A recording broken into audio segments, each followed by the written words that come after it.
அனைவருக்கும் வணக்கம். இது உங்கள் சூர்யா கலெக்ஷன்ஸ் யூடியூப் சேனல். தொடர்ந்து உங்கள் ஆதரவு தெரிவிக்கலாம்.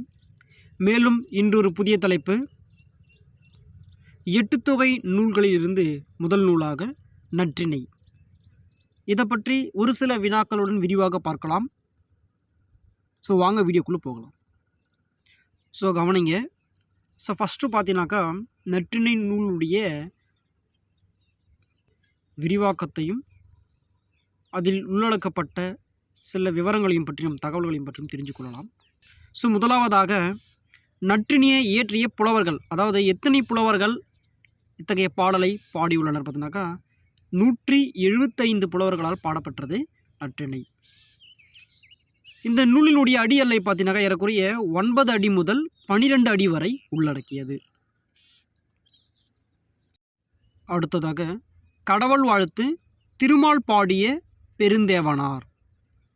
அப்போது இந்த நூலிலுடைய நற்றிணை சொல்லக்கூடிய நூலில் கடவுள் வாழ்த்து பாடியவர் திருமால் பாடியவர் பெருந்தேவனார். அடுத்ததாக பாவகை. நற்றினுடைய பாவகை பார்த்தினாக்கா ஆசிரியப்பா.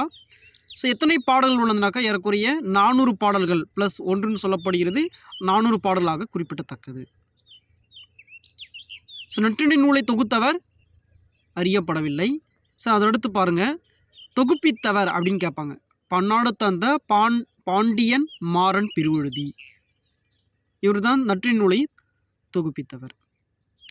அடுத்ததாக திணை அடிப்படையில் பார்க்கலாம்.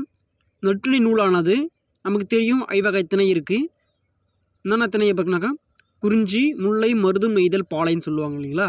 ஐவகை நிலங்கள் இருக்கின்றது. அதில் குறிஞ்சி திணையை பற்றி, அதாவது குறிஞ்சி திணையில் உள்ள பாடல்கள் எண்ணிக்கை பார்த்தீங்கன்னாக்கா ஏறக்குறைய 132 பாடல்களை உள்ளடக்கியது. அடுத்ததாக பாலை. அந்த பாலை திணையில் பார்த்தீங்கன்னாக்கா 104 பாடல்களும், நெய்தல் நிலத்தினுடைய 102 பாடல்களும், மருதம் திணையினுடைய 32 பாடல்களும், முல்லை திணைக்கான 30 பாடல்களையும் உள்ளடக்கியது தான் உள்ளடக்கியது தான் நற்றிணை. அப்போ பார்த்தீங்கன்னாக்கா இப்போ குறிஞ்சி, பாலை, நெய்தல், மருதம், முல்லைன்னு சொல்லக்கூடிய 5 நிலங்களுடைய பாடல்களும் சொல்லியாச்சு. இந்த மொத்த எண்ணிக்கையினுடைய கூடுதல் பார்த்தீங்கன்னாக்கா 400 இருக்கும். அப்போ 400 பாடல்கள் உள்ளடக்கியது நற்றிணை தொகுப்பு. சரிங்களா. அடுத்தது பாருங்கள், மிக மிக முக்கியமானது, நற்றிணை என்ற நூலில் உள்ள தொடரால் சிறப்பு பெயர் பெற்றோர் யாவர் அப்படின்னு கேட்பாங்க. அதாவது நற்றிணை நூலினுடைய சிறப்பு தொடரால் பெயர் பெற்றோர் யார் பார்த்தீங்கன்னாக்கா முதலாவதாக வண்ணப்புற கந்தத்தனார், இரண்டாவதாக மலையனார், மூன்றாவது தனிமகனார், நான்காவதாக பெயர் பெற்றவர் வழிகட் பேதை பெருங்கண்ணனார், ஐந்தாவதாக தும்பி சேர்க்கிறனார், ஆறாவதாக தேப்புரி பழங்கற்றினார், ஏழாவதாக மாடல் பாடிய மாதங்கீரனார் என சொல்லக்கூடிய 7 நபர்களும் நற்றிணை நூலின் சிறப்பு பெயரால் பெயர் பெற்றவர்கள். அடுத்ததாக மிக மிக முக்கியமானது ஒன்று, நற்றிணை நூல் கூறும் செய்திகள். இது போன்ற 8 தொகை நூல்கள் 8 தொகை நூல்கள் சொல்லக்கூடியது 8 தொகை நூல்கள் உள்ளடக்கி நம்ம எல்லாருக்கும் தெரிஞ்சமான மிகவும் பரிசுத்தமான ஒரு வினா. அப்போது 8 தொகை நூல்கள் உள்ள ஒவ்வொரு நூல்களும், அப்போ 8 தொகை நூல்கள், அப்போ நற்றிணை ஆகட்டும், மகநானூறு, புறநானூறு ஆகட்டும், ஒவ்வொரு நூல்களிலும் சில செய்திகளை குறிப்பிடப்படுவது வழக்கம். அதுபோன்று நற்றிணையில் கூறும் சில செய்திகள் இங்கே குறிப்பிடப்பட்டுள்ளன. என்னன்னு பார்க்கலாம். முதல் என்ன செய்தி பார்த்தீங்கன்னாக்கா, சுவரில் கோடிட்டு நாட்களை கணக்கிடும் பழக்கம். அதாவது சுவரில் கோடிட்டு நாட்களை கணக்கிடும் பழக்கம். இது அதாவது என்ன புரியுதுனாக்கா, நமக்கு இப்போ எழுது படிக்க தெரிஞ்சிருக்கு இந்த காலகட்டத்தில். அக்காலத்தில் பார்த்தோன்னா நம்ம ஏதாச்சும் ஒரு கவுண்ட் பண்ணணும், இல்லை ஒரு எண்ணிக்கையை நம்ம கணக்கிடணும்னாக்கா ஒவ்வொன்றுக்கும் சேர்த்து ஒவ்வொரு சோட்டில் ஒன்றா கோடிட்டு இறுதியாக அந்த கோடிட்டப்பட்ட அனைத்து கோடுகளும் நம்ம எண்ணுவோம் இல்லையா, கவுண்ட் பண்ணுவோம் இல்லையா. அதுக்கப்புறம் கவுண்ட் பண்ணி டோட்டலாக எத்தனைன்றது கவுண்ட் பண்ணுறதுக்காக அது சூரில் கோடிடு வழக்கம் இருந்து கொண்டு வருகிறது. அந்த பழக்கம் இப்போது புறநாட்டின் வழியாக நமக்கு நூலின் வழியாக செய்தியின் வழியாக அறியப்படுகின்றது. அடுத்ததாக பள்ளி சத்தம் கேட்டு சகுனம் பார்ப்பது. இப்போ இன்றைய கட்டத்திலும் கூட அது இருந்து வருகிறது, நம்ம பழக்கத்திலும் கூட இருக்கின்றது. ஸோ நம்ம பள்ளி சத்தமிடும்போது சில சகுனங்கள் பார்ப்பது.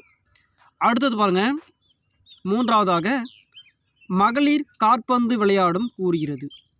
அப்போது ஆண்களும் மட்டுமல்லாமல் மகளிரும் காற்பந்து விளையாடலாம் என்ற செய்தியும் கூறப்பட்டு வருகிறது. அடுத்ததாக 4வது கிளி, நாரை, குருகு போன்றவை தூது விடுவதன் மூலம் தூதின் இலக்கணத்தை முன்னோடியாக கருதப்படுகிறது. அதாவது இப்போ நமக்கு தெரியும், அக்காலத்தில் பார்த்தோன்னாக்கா புறாவை தூது விடுவாங்கன்னு தெரியும், காகம் கேள்விப்பட்டிருப்போம். இப்போ இங்கே என்ன சொல்கிறோம்னாக்கா கிளியும் நாரையும் குருகுன்றது ஒரு வகை பறவை, சரிங்களா? ஸோ அந்த 3 பறவை இனத்தையும் தூது விடுவதற்காக சில செய்திகளை ஒரு இடத்தில் மற்றொரு தெரிந்து கொள்வதற்காக பயன்படுத்தப்பட்டது என்பதை இந்த நற்றிணை நூலின் வழியாக நம்ம அறியப்படலாம். ஸோ அடுத்ததாக 8 தொகை நூல்களில் மிக பழமையான உரை இல்லாத உரை பார்த்தினாக்கா ஒரே நூல் பார்த்தினாக்கா நற்றிணை தான். அப்போ 8 தொகை நூல்கள் பழைய உரை இல்லாத ஒரே நூல் என்னது நற்றிணை தான், சரிங்களா?